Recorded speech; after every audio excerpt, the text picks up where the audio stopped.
Hola muchachos, en este video vamos a hacer el cálculo de un ejercicio de la dureza y la alcalinidad del agua. ¿Sí? Nos vamos a suponer que tenemos una muestra de agua que se le realizó un análisis y nos da la siguiente composición. Nos dice que tiene 25 ppm de carbonato de calcio, 30 ppm de magnesio, 7 ppm de potasio, 83 ppm de bicarbonato, 21 ppm de sulfatos y 75 ppm de cloruros. ¿Sí? Entonces, cuando nosotros vamos a hacer el análisis de una muestra de agua, las unidades que generalmente nos van a reportar son ppm del metal. ¿Sí? Entonces, tenemos aquí 25 miligramos como calcio, 2 más por cada litro de solución y así sucesivamente. ¿Sí?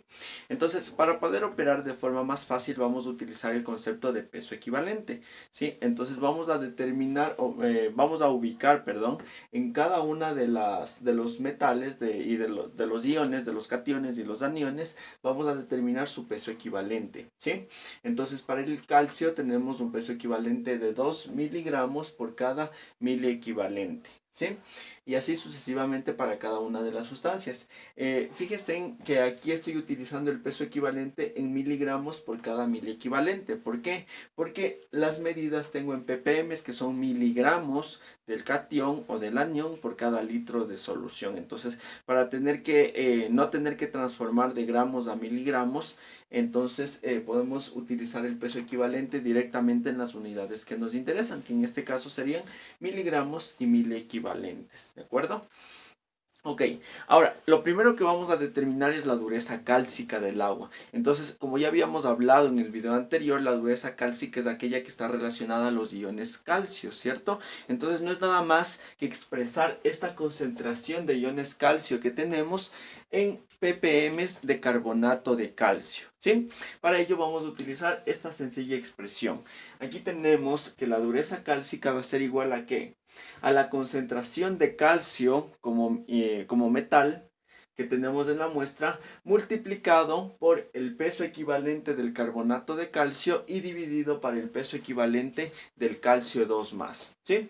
Entonces vamos a reemplazar los datos que tenemos en esta muestra y tenemos que la concentración de calcio es de 25 miligramos de calcio por cada litro. El peso equivalente del carbonato son 50 miligramos de carbonato de calcio por cada mili equivalente. Y el peso equivalente del calcio son 20 miligramos de calcio por cada mili equivalente. ¿Sí? Entonces ahora vamos a simplificar las unidades de nuestro cálculo. Y nos fijamos que tenemos mili equivalentes de calcio con mili equivalentes de calcio. Y tenemos un equivalente con un equivalente. Entonces se simplifican.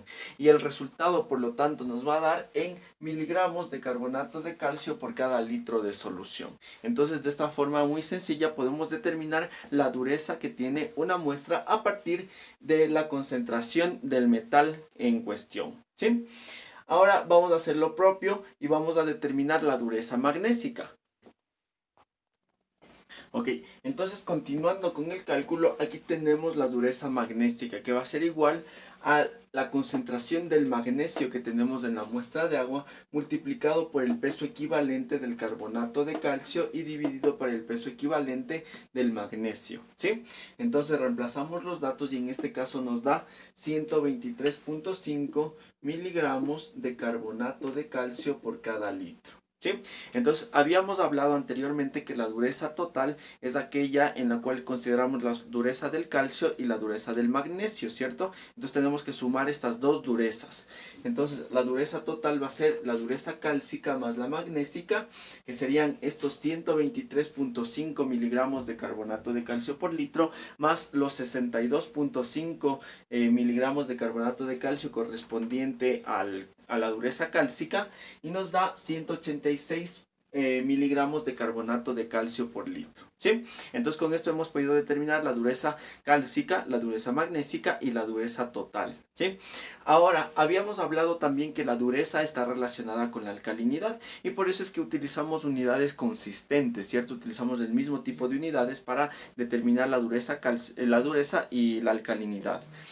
En nuestro análisis nos reportan que tenemos únicamente los iones bicarbonato causantes de alcalinidad, ¿cierto? Entonces la alcalinidad total provendrá de los iones bicarbonato. ¿Cómo determinamos la alcalinidad? Pues al igual que en el caso de la dureza, pues simplemente es expresar la concentración de los iones que nos causan la alcalinidad en ppm de carbonato de calcio. Para ello vamos a hacer exactamente el mismo procedimiento. Entonces vamos a considerar la concentración del bicarbonato, que son 83 ppm, multiplicado por el peso equivalente del carbonato de calcio y dividido por el peso equivalente del bicarbonato. Y nos da que tenemos una alcalinidad de 68 miligramos de calcio por cada litro de solución, ¿sí? Entonces, como no tenemos ninguna otra especie alcalinizante, pues la alcalinidad total va a corresponder a la alcalinidad de los bicarbonatos. Y ya tenemos entonces la dureza total y la alcalinidad total de nuestra muestra. Ahora, como ya habíamos dicho, también podemos distinguir la dureza entre la carbonatada y la no carbonatada. Entonces, la dureza carbonatada es aquella que está vinculada o relacionada con las especies alcalinizantes, en este caso con el bicarbonato. Por lo tanto, esta concentración de alcalinidad que tenemos va a corresponder exactamente a la dureza carbonatada, ¿sí? Entonces, primero, vamos a hacer una comparación entre la dureza y la alcalinidad. Cuando la dureza es mayor que la alcalinidad, significa que tenemos una parte de dureza carbonatada y una parte de dureza no carbonatada. Pero cuando la dureza es menor que la alcalinidad, significa que absolutamente toda la dureza es carbonatada, ¿sí? Entonces, en este caso, la alcalinidad tenemos 68 ppm y la dureza 186. Por lo tanto, tenemos una parte de dureza carbonatada y una parte de dureza no carbonatada. ¿Cómo identificamos cada una de ellas? Como habíamos dicho, la dureza carbonatada es aquella que está asociada con la alcalinidad, ¿cierto? Fíjense en que tenemos las mismas unidades, miligramos de carbonato de calcio por litro. Entonces, la dureza carbonatada va a ser igual a la alcalinidad, ¿sí? Entonces vamos a poner que la dureza provocada por relacionada con los carbonatos es igual a la alcalinidad. Y en este caso va a ser igual a 68 ppm de carbonato de calcio. Ok, entonces ahora tenemos que determinar la dureza no carbonatada o la dureza permanente, ¿cierto? Entonces esta dureza permanente no va a ser nada más que la diferencia entre la dureza total y la dureza carbonatada, ¿sí? Entonces la dureza no carbonatada es igual a la dureza total menos la dureza carbonatada. La dureza total tenemos 123.5 ppm menos la dureza carbonatada, que son 68 ppm. Y esto nos va a dar igual a 117.9 ppm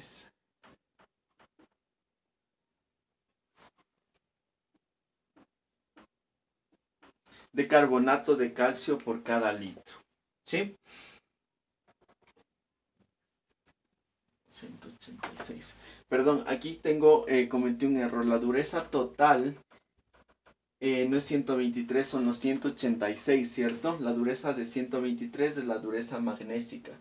Entonces son los 186 ppm menos los 68 ppm y esto sí nos da 117.9, 118 aproximadamente ppm de carbonato de calcio, ¿sí? Entonces de esta forma podemos determinar la dureza carbonatada, la dureza no carbonatada, la dureza magnésica, la dureza cálcica, la dureza total y la alcalinidad, que son parámetros muy importantes cuando estamos haciendo un análisis de aguas. ¿De acuerdo? Entonces voy a hacer un resumen, una tabla resumen con estos parámetros. Ok, entonces ahora tenemos nuestra tabla de resumen en donde tenemos la dureza la dureza cálcica que determinamos 62.5 ppm, dureza magnésica 123.5. Si sumamos estas dos tenemos la dureza total que son 186 ppm, ¿de acuerdo? Ahora también determinamos la alcalinidad que son 68 ppm, que sabemos que es igual a la dureza carbonatada, ¿cierto? Que son 68 ppm. Y nuevamente podemos determinar la dureza no carbonatada entre la diferencia de la dureza total y la dureza carbonatada, que nos da 118. Entonces fijémonos que la suma de la dureza cálcica y magnésica es igual a la dureza total, y la suma de la dureza carbonatada y no carbonatada también va a ser igual a la dureza total. ¿Sí? Entonces, así es como determinamos la dureza y la alcalinidad de una muestra. Ok, ahora nosotros podemos fijarnos en el análisis que tenemos otros iones que no están interviniendo en el cálculo ni de la dureza ni de la alcalinidad, ¿cierto? Entonces tenemos iones potasio, tenemos los sulfatos y tenemos los cloruros que no están participando en nada. Entonces, ¿para qué nos sirven estos iones? Pues nos sirven para hacer un balance iónico del agua, ¿sí? Si es que un agua está completamente balanceada, significa que la suma de todas sus cargas tiene que ser igual a cero, ¿cierto? Entonces la suma de todos los cationes tiene que ser igual a la suma de los aniones, y así diremos que el agua tiene un balance iónico correcto. ¿De acuerdo? Entonces, lo que vamos a hacer nuevamente es, bueno, en este caso, en este paso adicional, es determinar o calcular el balance iónico del agua. Entonces, ¿cómo podemos calcular el balance iónico del agua? Ya conocemos dos formas nosotros. La primera forma es a través de las concentraciones utilizando la concentración molar, ¿cierto? Entonces podemos hacer el balance iónico. Pero una forma más sencilla es utilizando los equivalentes químicos. Entonces, cuando nosotros utilizamos los equivalentes químicos para hacer un balance iónico, es mucho más fácil. ¿Por qué?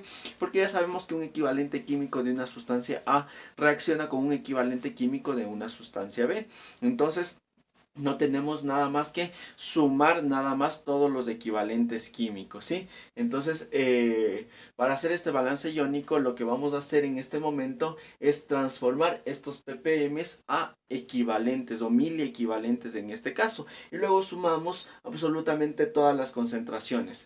Sumamos los cationes y restamos los aniones porque tienen carga negativa, ¿cierto? Entonces, la suma de todas estas cargas expresada como en miliequivalentes de cada sustancia nos tiene que dar igual a cero, ¿sí? Ok, entonces ahora vamos a determinar la concentración en miliequivalentes de cada uno de los iones, ¿sí? Entonces vamos a empezar con el calcio. Entonces fíjense en que nosotros tenemos 25 miligramos de carbonato de calcio.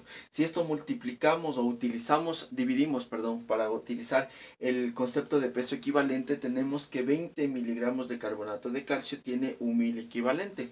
Simplificamos unidades y nos queda que es igual a 1.25 miliequivalentes por cada litro, ¿sí? Entonces pueden fijarse que de manera general podemos decir que la concentración en miliequivalentes va a ser igual a ¿qué? A la concentración de la sustancia en ppm dividido para el peso equivalente en miligramos por cada miliequivalente, ¿sí? ¿De acuerdo? Entonces para el calcio vamos a tener 1.5 y esta relación vamos a utilizarla de forma general para todos. Entonces para el calcio dividimos los 25 para el 20 y tenemos 1.25 miliequivalentes. Y ya pudimos darnos cuenta en la parte de acá abajo que estamos haciendo un cálculo correcto, ¿cierto? Por ejemplo, para el bicarbonato dividiremos 83 para 61 y tenemos 1.36 miliequivalentes. Para el sulfato 21 para 48 y tenemos 0.44 miliequivalentes, ¿sí? Ahora, para hacer nuestro balance iónico sabemos de forma general que la suma de las cargas positivas tiene que ser igual a la suma de las cargas negativas, o en otras palabras, la suma de las cargas positivas menos la suma de las cargas negativas tiene que darnos igual a cero, ¿sí? Por lo tanto, en este caso lo que vamos a hacer es sumar todos los miliequivalentes de los cationes y por otro lado sumar todos los miliequivalentes de los aniones y comparar los valores que obtenemos como resultado. Entonces, sumamos todos los cationes, que en este caso son calcio, magnesio y potasio, y nos damos cuenta que tenemos 3.9 miliequivalentes de cationes, 3.9 miliequivalentes de cargas positivas, ¿sí? Y acá tenemos los miliequivalentes de las cargas negativas y tenemos 3.91 mil equivalentes de las cargas negativas, ¿sí? Por lo tanto, podemos darnos cuenta que es aproximadamente la misma suma, la misma concentración, ¿cierto? Entonces, podemos decir que la suma de cargas positivas es igual a la suma de las cargas negativas y por lo tanto estamos cumpliendo con el balance iónico. Diremos entonces que el balance iónico de esta agua es correcto. ¿Sí? De esta muestra de agua es correcto. Entonces, con esto terminaríamos el ejercicio. Espero que les sea de utilidad. Entonces ya sabemos cómo podemos calcular la dureza, la alcalinidad, cómo relacionarlas y además cómo hacer un balance iónico del agua. ¿De acuerdo? Nos vemos en la próxima clase, muchachos.